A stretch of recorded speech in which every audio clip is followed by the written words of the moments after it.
والشمس وضحاها والقمر إذا تلاها والنهار إذا جلاها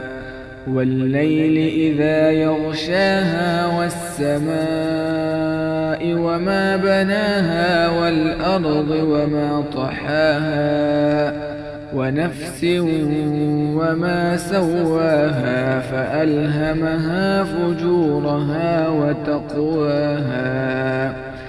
قد أفلح من زكاها وقد خاب من دساها كذبت ثمود بطغواها إذ انبعث أشقاها فقال لهم رسول الله ناقة الله وسقياها فكذبوه فعقروها فدمدم عليهم ربهم بذنبهم فسواها